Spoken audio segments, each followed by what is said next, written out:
ازيكم يا حلوين؟ النهاردة هحكي لكم حدوتة فريد والخسارة اللي علمته. وفي يوم جديد في المدرسة كان فريد صحي من بدري ومتحمس قوي. النهاردة في ماتش كورة في المدرسة، وفريد كان متأكد انه هيكسب.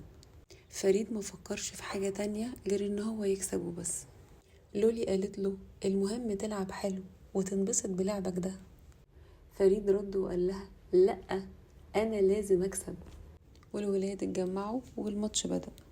فريد جري وشاط وحاول بكل قوته، بس الفريق التاني كسب.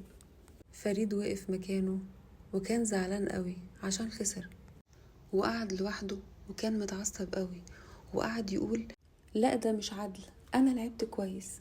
فريد كان زعلان قوي وهو عنده احساس ان الخسارة دي وحشة جدا. المدرسة بتاعته شافته وقالت له مالك يا فريد؟ فريد قال لها انا خسرت وانا ما بحبش الاحساس ده. المدرسة قالت له عارف يا فريد، الخسارة مش معناها انك خلاص فشلت والموضوع خلص. لا طبعا، الخسارة معناها انك بتحاول وهتتعلم وهتشتغل على نفسك. ولولي كمان قالت له انا شفتك لعبت كويس قوي على فكرة، حتى لو ما كسبتش انت اكيد اتعلمت. فريد قعد يتكلم معاهم وحس ان هو هدي شوية، ورجع الملعب وبص لاصحابه وقال لهم مبروك، انتوا لعبتوا حلو. وتاني يوم كان في ماتش في المدرسة، بس المرة دي فريد كان مختلف، وقال لنفسه أنا هلعب وأعمل أحسن حاجة عندي، مش فارق معايا النتيجة، أهم حاجة عندي إن أنا أعمل كل اللي أقدر عليه واستمتع بالماتش بتاعي.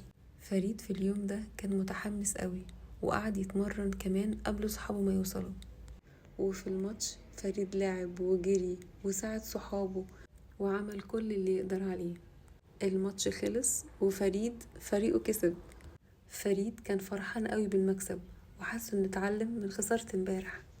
المدرسة ولولي كانوا فرحانين قوي بفريد وراحوا باركوله، ولولي قالت له مبروك يا فريد مبروك، شفت اهو تعبك ما ضاعش.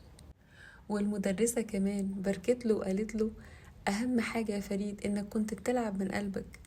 فريد كمان كان فرحان قوي وقال لهم انا اتعلمت درس مهم، ان الخسارة معناها انك تحاول وتتعلم وتشتغل على نفسك.